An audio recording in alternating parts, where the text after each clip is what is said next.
Hello friends, welcome to Kannada voice over. ಇವತ್ತಿನ ವಿಡಿಯೋದಲ್ಲಿ Iceland ಎಂಬ ಸೀರೀಸ್ ನ ಸೆಕೆಂಡ್ ಎಪಿಸೋಡ್ ಎಕ್ಸ್ಪ್ಲೈನ್ ಮಾಡ್ತಾ ಇದ್ದೇನೆ. ಎಪಿಸೋಡ್ ನ ಸ್ಟಾರ್ಟಿಂಗ್ ಅಲ್ಲಿ ನಮ್ಮ ವ್ಯಾನ್ ನ ತೋರಿಸುತ್ತಾರೆ. ನಮ್ಮ ವ್ಯಾನ್ ತುಂಬಾ ಕಷ್ಟಪಟ್ಟಿರೋದನ್ನ ಒಂದು ಹುಡುಗಿ ನೋಡ್ತಿರುತ್ತಾಳಲ್ವಾ. ಈಗ ಅವರ ಹತ್ತಿರ ಆ ಹುಡುಗಿ ಬಂದು ಅವರಿಬ್ಬರನ್ನ ಅಲ್ಲಿಂದ ಎಸ್ಕೇಪ್ ಮಾಡೋದಕ್ಕೆ ಟ್ರೈ ಮಾಡ್ತಿರುತ್ತಾಳೆ. ಇವರಿಬ್ಬರು ಹೀಗೆ ಕಷ್ಟಪಡ್ತಿರೋದನ್ನ ಅವಳಿಗೆ ನೋಡೋದಕ್ಕಾಗ್ತಿರೋದಿಲ್ಲ. ಹಾಗೆ ಆ ಲಾಕ್ ನ ಓಪನ್ ಮಾಡ್ತಿರುವಾಗ ವ್ಯಾನ್ ನ ಮೈ ಮೇಲಿರುವಂತಹ ಆ ಡೀಮನ್ ಆಕ್ಟಿವ್ ಆದ ಕಾರಣ ತನ್ನ ಕಂಟ್ರೋಲ್ ಮೀರಿ ವ್ಯಾನ್ ಆ ಹುಡುಗಿಯನ್ನ ಲೈಟ್ ಆಗಿ ಕಚ್ಚಿಬಿಡ್ತಾನೆ.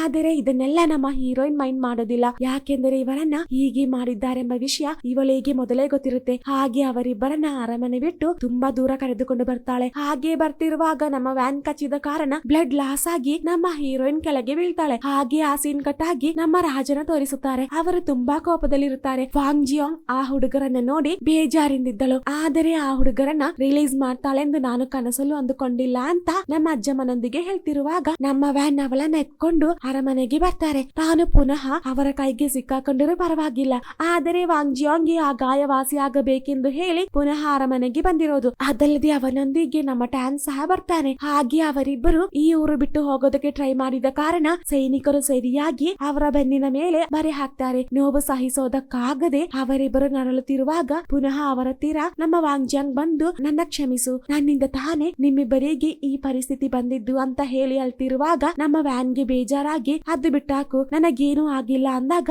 ನಾನು ಇಲ್ಲಿಂದ ಹೋಗ್ತಿದ್ದೇನೆ. ನನಗೆ ಮಂತ್ರತಂತ್ರಗಳನ್ನ ಕಲಿಯಬೇಕಿದೆ. ಇದರಿಂದ ನಾನು ಬರೋದಕ್ಕೆ ತುಂಬಾ ದಿನಗಳಾಗುತ್ತೆ. ಆದರೆ ನಿಜ ಹೇಳ್ತೇನೆ, ವಿದ್ಯೆ ಕಲಿತ ಮೇಲೆ ಖಂಡಿತ ನಿಮ್ಮಿಬ್ಬರನ್ನ ಈ ನರಕದಿಂದ ನಾನು ಕಾಪಾಡುತ್ತೇನೆ ಅಂದಾಗ ನಮ್ಮ ವ್ಯಾನ್ಗೆ ತುಂಬಾ ಬೇಜಾರಾಗುತ್ತೆ. ಹಾಗೆ ಅವರಿಬ್ಬರು ಪರಸ್ಪರ ದೂರ ಆಗೋದಕ್ಕಾಗದೆ ಕೈ ಹಿಡಿದು ಅಳ್ತಿರುವಾಗ ಆ ಸೀನ್ ಕಟ್ ಆಗುತ್ತೆ. ಪ್ರೆಸೆಂಟ್ ಅಲ್ಲಿ ನಮ್ಮ ವ್ಯಾನ್ ಆ ಡೀಮನ್ ಒಂದಿಗೆ ಫೈಟ್ ಮಾಡ್ತಿರುತ್ತಾನೆ. ನಮ್ಮ ವ್ಯಾನ್ ಫೈಟ್ ಮಾಡ್ತಿರೋದನ್ನ ನಮ್ಮ ಹೀರೋಯಿನ್ ಆಶ್ಚರ್ಯದಿಂದ ನೋಡ್ತಿರುತ್ತಾಳೆ. ಇದನ್ನ ಕಂಡು ಅವಳಿಂದ ನಂಬೋದಕ್ಕಾಗ್ತಿರೋದಿಲ್ಲ. ಒಂದು ನಾರ್ಮಲ್ ಆದ ಮನುಷ್ಯನಿಂದ ಹೀಗೆ ಫೈಟ್ ಮಾಡೋದಕ್ಕಾಗುತ್ತಾ ಅಂತ ವ್ಯಾನ್ ಫೈಟ್ ಮಾಡುವ ಮುಂಚೆ ಒಂದು ಕವಚ ರೆಡಿ ಮಾಡಿರ್ತಾನೆ. ಯಾಕಂದ್ರೆ ಫೈಟ್ ಮಾಡ್ತಿರುವಾಗ ಆ ಡೀಮನ್ ಈ ಜಾಗ ಬಿಟ್ಟು ಹೋಗದಿರೋದಕ್ಕೆ. ಕೊನೆಗೆ ನಮ್ಮ ವ್ಯಾನ್ ಆ ಡೀಮನ್ ಹೊಡೆದು ಕೊಂದಾಗ್ತಾನೆ. ಹಾಗೆ ಆ ಡೀಮನ್ ಸತ್ತ ನಂತರ ಅದರ ದೇಹ ಒಂದು ಕಲ್ಲಾಗಿ ಕನ್ವರ್ಟ್ ಆಗುತ್ತೆ. ಹಾಗೆ ಆ ಸ್ಟೋನ್ ನಮ್ಮ ವ್ಯಾನ್ ತೆಗೆದಿಡುತ್ತಾನೆ. ಹಾಗೆ ಅವರಿಬ್ಬರು ಪರಸ್ಪರ ನೋಡ್ತಿರುವಾಗ ನಮ್ಮ ಹೀರೋಯಿನ್ ಮಿಸ್ ಆದ ಕಾರಣ ಪೊಲೀಸರು ಆ ಕಾಡಲ್ಲಿ ಅವಳನ್ನ ಹುಡುಕುತ್ತಿರುತ್ತಾರೆ. ಇದರಿಂದ ಪೊಲೀಸರು ಅವಳ ಹತ್ತಿರ ಬರುವಷ್ಟರಲ್ಲಿ ನಮ್ಮ ವ್ಯಾನ್ ಆ ಕಾಡಿಂದ ಎಸ್ಕೇಪ್ ಆಗ್ತಾನೆ. ಹಾಗೆ ಪೊಲೀಸರು ಅವಳ ಹತ್ತಿರ ಬಂದು ನಿಮಗೇನಾಗಿದ್ದು, ಯಾಕೆ ಇಷ್ಟತರಲ್ಲಿ ಒಬ್ಬಂಟಿಯಾಗಿ ಈ ಕಾಡಿಗೆ ಬಂದಿದ್ದು ಅಂತ ಕೇಳಿದಾಗ ನಮ್ಮ ಹೀರೋಯಿನ್ ಎದುರುತ್ತಾ ಅವರೊಂದಿಗೆ ದಿಢೀರನೆ ನನ್ನ ಅಸಿಸ್ಟೆಂಟ್ ಗೆ ಏನಾಗಿದ್ದೆಂದು ನನಗೆ ಗೊತ್ತಿಲ್ಲ, ಸಡನ್ ಆಗಿ ಒಂದು ಡೀಮನ್ ಆಗಿದ್ದಲ್ಲದೆ ನನ್ನ ಕೊಲ್ಲೋದಕ್ಕೆ ಮುಂದಾದ. ಹಾಗಿರುವಾಗ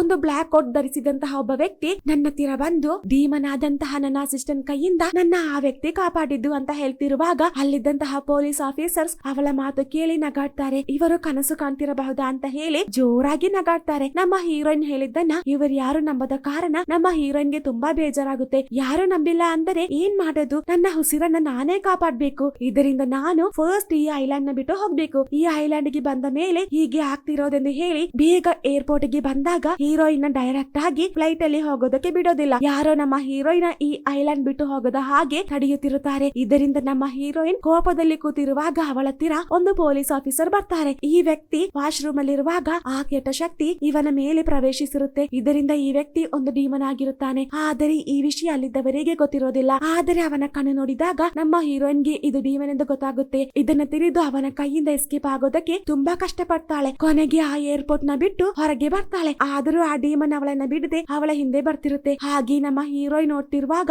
ಒಂದು ಕಾರನ್ನ ನೋಡ್ತಾಳೆ. ಅದರ ಓನರ್ ಒಂದಿಗೆ ಪರ್ಮಿಷನ್ ಕೇಳದೆ ಆ ಕಾರ್ನ ತೆಗೆದು ಅಲ್ಲಿಂದ ಎಸ್ಕೇಪ್ ಆಗೋದಕ್ಕೆ ಡೋರ್ ನ ಕ್ಲೋಸ್ ಮಾಡುವಷ್ಟರಲ್ಲಿ ಆ ಡೀಮನ್ ಅವಳ ಹತ್ತಿರ ಬಂದು ಕೊಲ್ಲೋದಕ್ಕೆ ಟ್ರೈ ಮಾಡ್ತಿರುತ್ತೆ. ಆದರೂ ನಮ್ಮ ಹೀರೋಯಿನ್ ಆ ಡೀಮನ್ ಎದುರಾಕಿ ಸರಿಯಾಗಿ ಹೊದ್ದು ಹೊರಗೆ ಹಾಕಿ ಬೇಗ ಆ ಕಾರ್ನ ತೆಗೆದು ಅಲ್ಲಿಂದ ಮೂವ್ ಆಗ್ತಾಳೆ. ಆದರೆ ನಮ್ಮ ಡೀಮನ್ ಅವಳನ್ನ ಬಿಡದೆ ಆ ಕಾರ್ನ ಮೇಲೆ ಹತ್ತಿ ಓಪನ್ ಮಾಡ್ತಿರುವಾಗ ನಮ್ಮ ಹೀರೋಯಿನ್ ಎದುರಿದ ಕಾರಣ ಸರಿಯಾಗಿ ಕಾರನ್ನ ಓಡಿಸೋದಕ್ಕೆ ಆಗ್ತಿರೋದಿಲ್ಲ. ಇದರಿಂದ ನಮ್ಮ ಡೀಮನ್ ಕೆಳಗೆ ಬೀಳ್ತಾನೆ. ಇದೇ ಗ್ಯಾಪ್ ನೋಡಿ ಹೀರೋಯಿನ್ ಕಾರನ್ನ ಅದರ ಮೇಲೆ ಹತ್ತಿಸಿ ಮುಂದೆ ಹೋಗ್ತಾಳೆ. ಹಾಗೆ ನಮ್ಮ ಹೀರೋಯಿನ್ ಡೀಮನ್ ಸತ್ತ ಅಂತ ಕಾರು ಓಡಿಸುತ್ತಿರುವಾಗ ನಮಗೆ ಆ ಡೀಮನ್ ತೋರಿಸುತ್ತಾರೆ. ಅದು ಸತ್ತೋಗಿರೋದಿಲ್ಲ, ಕಾರ್ನ ಕೆಳಗಡೆಯಿಂದ ಮೆಲ್ಲೆ ಮೇಲೆ ಬರ್ತಿರುತ್ತೆ. ಹಾಗೆ ಡೋರ್ ಹತ್ತಿರ ಬಂದು ಆ ಗ್ಲಾಸ್ ನ ಹೊಡೆದು ಹೀರೋಯಿನ್ ಹಿಡಿಯೋದಕ್ಕೆ ಟ್ರೈ ಮಾಡ್ತಿರುತ್ತೆ. ಇದರಿಂದ ನಮ್ಮ ಹೀರೋಯಿನ್ ಗೆ ಸರಿಯಾಗಿ ಕಾರ್ನ ಓಡಿಸೋದಕ್ಕೆ ಆಗದಿರುವ ಕಾರಣ ಆಕ್ಸಿಡೆಂಟ್ ಆಗುತ್ತೆ. ಹಾಗೆ ನೋಡುವಾಗ ನಮ್ಮ ಹೀರೋಯಿನ್ ಗೆ ಏನಾಗಿರೋದಿಲ್ಲ. ಬೇಗ ಎದ್ದು ಅಲ್ಲಿಂದ ಓಡಿ ಹೋಗ್ತಿರುವಾಗ ಆ ಡೀಮನ್ ಅವಳ ಹಿಂದೆ ಬರ್ತಿರುತ್ತೆ. ಹಾಗೆ ಕೊನೆಗೆ ನಮ್ಮ ಹೀರೋಯಿನ್ ಆ ಡೀಮನ್ ಕೈಗೆ ಸಿಕ್ಕಾಕೊಳ್ತಾಳೆ. ಹಾಗೆ ಆ ಡೀಮನ್ ನಮ್ಮ ಹೀರೋಯಿನ್ ಕೊಲ್ಲೋದಕ್ಕೆ ಬರ್ತಿರುವಾಗ ಪುನಃ ನಮ್ಮ ವ್ಯಾನ್ ಅವರ ಹತ್ತಿರ ಬಂದು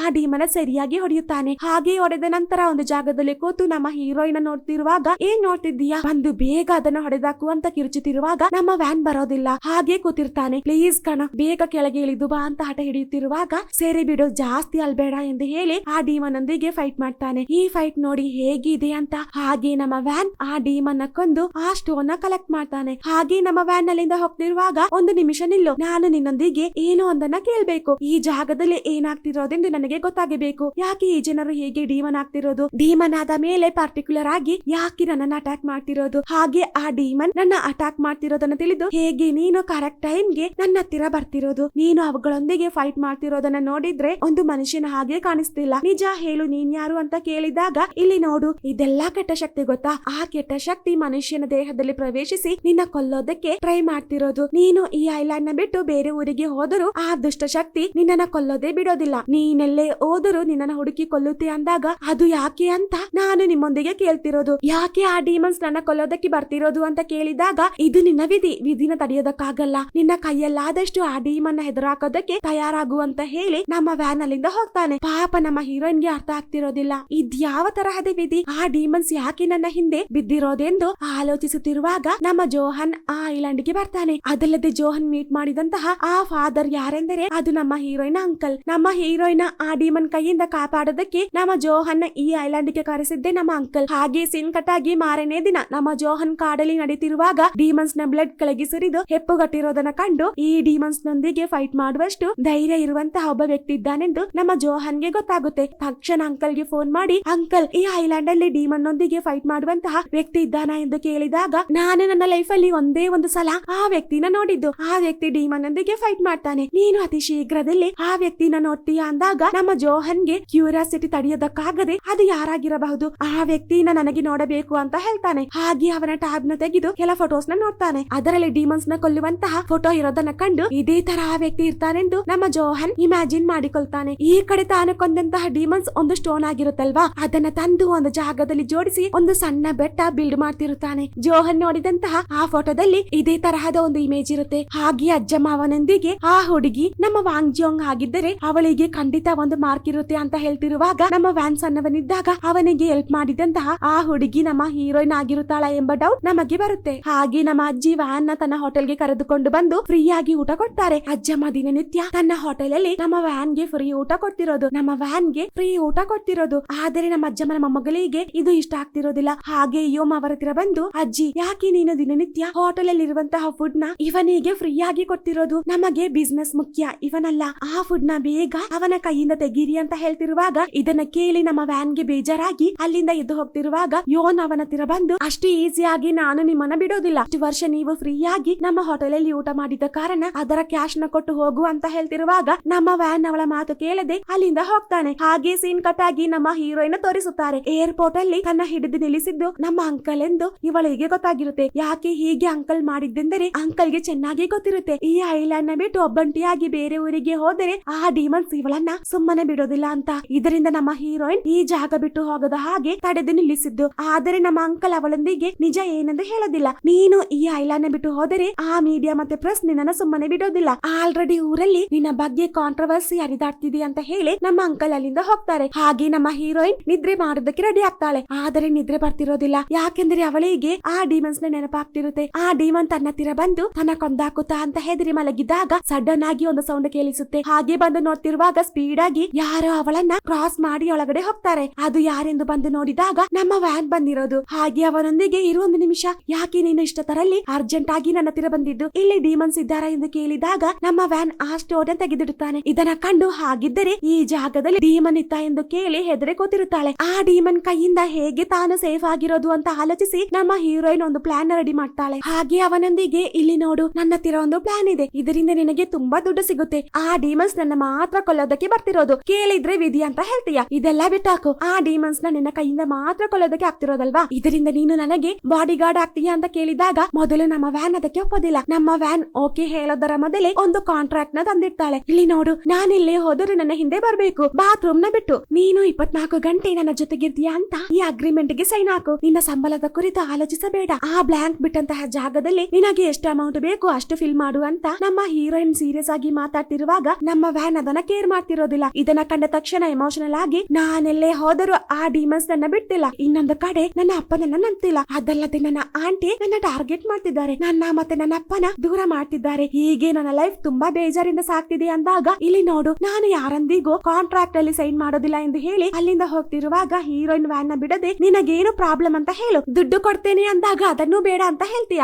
ಸರಿ ಬಿಡು, ನೀನು ನನಗೆ ಬಾಡಿ ಗಾರ್ಡ್ ಆಗಿಲ್ಲ ಅಂದರೂ ಪರವಾಗಿಲ್ಲ, ಇವತ್ತೊಂದು ದಿನ ಮಾತ್ರ ಆ ಡಿಮನ್ಸ್ ಕೈಯಿಂದ ನನ್ನ ಕಾಪಾಡು ಅಂತ ಹೇಳ್ತಿರುವಾಗ ನಮ್ಮ ವ್ಯಾನ್ ಗೆ ಬೇಜಾರಾಗಿ ಸರಿ ಹೋಗಿ ನಿದ್ರೆ ಮಾಡು ಅಂತ ಹೇಳಿ ಅವನ ಬಾಡಿಗೆ ಆ ಚೇರಲ್ಲಿ ಬಂದು ಕೊಡ್ತಾನೆ. ಹಾಗೆ ನಮ್ಮ ಹೀರೋಯಿನ್ ತುಂಬಾ ನೆಮ್ಮದಿಯಿಂದ ನಿದ್ರೆ ಮಾಡ್ತಾಳೆ. ನಮ್ಮ ವ್ಯಾನ್ ಹೀರೋಯಿನ್ ನಿದ್ರೆ ಮಾಡ್ತಿರುವಾಗ ಅವಳ ಮುಖನ ಕಣ್ಣು ಮುಚ್ಚದೆ ನೋಡ್ತಿರುತ್ತಾನೆ, ಒಂದು ವೇಳೆ ತನ್ನ ವಾಂಗ್ಜಾಂಗ್ ಇವಳಾಗಿರುತ್ತಾಳೆ ಎಂದು. ಹಾಗೆ ಸೀನ್ ಕಟ್ ಆಗಿ ಮಾರನೇ ದಿನ ನಮ್ಮ ಹೀರೋಯಿನ್ ಎದುಳುತ್ತಾಳೆ, ಚೆನ್ನಾಗಿ ನಿದ್ರೆ ಮಾಡಿರ್ತಾಳೆ. ಈ ತರ ತನ್ನ ಲೈಫ್ ಅಲ್ಲಿ ಯಾವತ್ತೂ ಹೀಗೆ ನಿದ್ರೆ ಮಾಡಿರೋದಿಲ್ಲ. ಹಾಗೆ ಬೇಗ ಎದ್ದು ಬಂದು ಆ ಕಾಂಟ್ರಾಕ್ಟ್ ನ ನೋಡ್ತಾಳೆ, ಅದರಲ್ಲಿ ನಮ್ಮ ವ್ಯಾನ್ ಸೈನ್ ಮಾಡಿದ್ದಾನೆ ಎಂದು. ನಮ್ಮ ವ್ಯಾನ್ ಆ ಕಾಂಟ್ರಾಕ್ಟ್ ಅಲ್ಲಿ ಸೈನ್ ಮಾಡಿರುತ್ತಾನೆ, ಆದರೆ ಅದರಲ್ಲಿ ಅಮೌಂಟ್ ನ ಮೆನ್ಷನ್ ಮಾಡಿರೋದಿಲ್ಲ. ಹಾಗೆ ಅದನ್ನ ನೋಡಿ ಇವನು ಸ್ವಲ್ಪ ಡಿಫರೆಂಟ್ ಆಗಿದ್ದಾನೆ, ಸ್ಯಾಲರಿ ಕೇಳದೆ ನನ್ನ ಬಾಡಿ ಗಾರ್ಡ್ ಆಗಿದ್ದಾನೆ, ಒಂದು ವೇಳೆ ನನ್ನ ಸೌಂದರ್ಯದಲ್ಲಿ ಮುಳುಗಿ ನನ್ನ ಲವ್ ಮಾಡ್ತಿರಬಹುದಾ ಅಂತ ತನ್ನನ್ನೇ ತಾನೇ ಹೊಗಳುತ್ತಿರುತ್ತಾಳೆ. ಹಾಗೆ ಸೀನ್ ಕಟ್ ಆಗಿ ನಮ್ಮ ವ್ಯಾನ್ ನ ತೋರಿಸುತ್ತಾರೆ. ಹಾಗೆ ನಮ್ಮ ವ್ಯಾನ್ ಒಂದು ಫ್ಲಾಶ್ ಬ್ಯಾಕ್ ಸೀನ್ ಆಲೋಚಿಸುತ್ತಾನೆ. ನಮ್ಮ ವಾಂಗ್ಜಿಯನ್ ತುಂಬಾ ವರ್ಷಗಳ ನಂತರ ನಮ್ಮ ಟ್ಯಾನ್ ನ ಮತ್ತೆ ನಮ್ಮ ವ್ಯಾನ್ ನ ಮೀಟ್ ಮಾಡ್ತಾಳೆ. ಹಾಗೆ ಮಾತನಾಡುತ್ತಿರುವಾಗ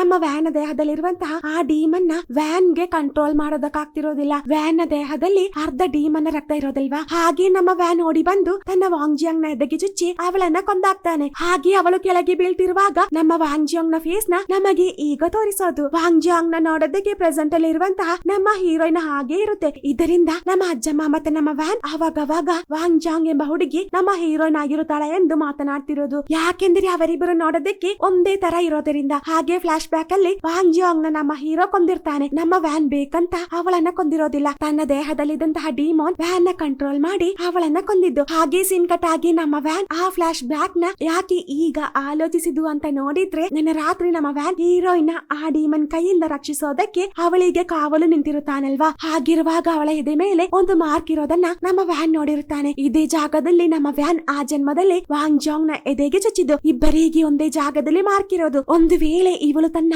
ವಾಂಗ್ಜಾಂಗ್ ಆಗಿರಬಹುದಾ ಅಂತ ಆಲೋಚಿಸಿ ಇವಳು ತನ್ನ ವಾಂಗ್ಜಾಂಗ್ ಎಂದು ನಮ್ಮ ವ್ಯಾನ್ ಕನ್ಫರ್ಮ್ ಮಾಡ್ತಾನೆ. ಹಾಗೆ ಸೀನ್ ಕಟ್ ಆಗಿ ನಮ್ಮ ಅಜ್ಜಮ್ಮ ಅವರ ಮೊಮ್ಮಗಳೊಂದಿಗೆ ನಮ್ಮ ಜೇಜು ಐಲ್ಯಾಂಡ್ ಅಲ್ಲಿ ಬೆಂಜಿಲಂ ಎಂಬ ಒಂದು ಸ್ಪ್ರಿಟ್ ಇದೆ. ಆ ಸ್ಪ್ರಿಟ್ ನಮ್ಮ ಊರಲ್ಲಿರುವಂತಹ ಒಂದು ಮರದಲ್ಲಿರೋದು. ಮನುಷ್ಯರಿಗೆ ಏನಾದರೆಂದು ಪ್ರಾಬ್ಲಮ್ ಬಂದರೆ ನಾವು ಮನಸ್ಸಾರೆ ಪ್ರಾರ್ಥಿಸಿ ಅದರೊಂದಿಗೆ ಕೇಳಿದ್ರೆ ಆ ಬೆಂಜಿಲಂ ಎಂಬ ಸ್ಪ್ರಿಟ್ ನಮ್ಮ ಆಸೆನ ನೆರವೇರಿಸುತ್ತೆ. ಆದರೆ ಅದರ ಬದಲಾಗಿ ನಾವೇನಾದರೂ ಕಾಣಿಕೆ ಕೊಡಬೇಕು ಅಂತ ನಮ್ಮ ಅಜ್ಜಿ ಹೇಳ್ತಾರೆ. ಅಜ್ಜಿ ಹೇಳ್ತಿರೋದನ್ನ ನಮ್ಮ ಯೋಂಗ್ ಇಂಟ್ರೆಸ್ಟ್ ಇಂದ ಕೇಳ್ತಿರೋದನ್ನ ತೋರಿಸಿ ಈ ಎಪಿಸೋಡ್ ಎಂಡ್ ಆಗುತ್ತೆ. ಮುಂದೇನಾಗುತ್ತೆ ಅಂತ ನಮಗೆ ನೆಕ್ಸ್ಟ್ ಎಪಿಸೋಡ್ ಅಲ್ಲಿ ನೋಡೋಣ. ಹಾಗೆ ನಿಮಗೆ ನನ್ನ ವಿಡಿಯೋ ಇಷ್ಟವಾದಲ್ಲಿ ಪ್ಲೀಸ್ ಲೈಕ್ ಮಾಡಿ, ಶೇರ್ ಮಾಡಿ, ಸಬ್ಸ್ಕ್ರೈಬ್ ಮಾಡಿ, ಜೊತೆಗೆ ಪಕ್ಕದಲ್ಲಿರುವಂತಹ ಬೆಲ್ ಐಕಾನ್ ಪ್ರೆಸ್ ಮಾಡಿ. Thank you.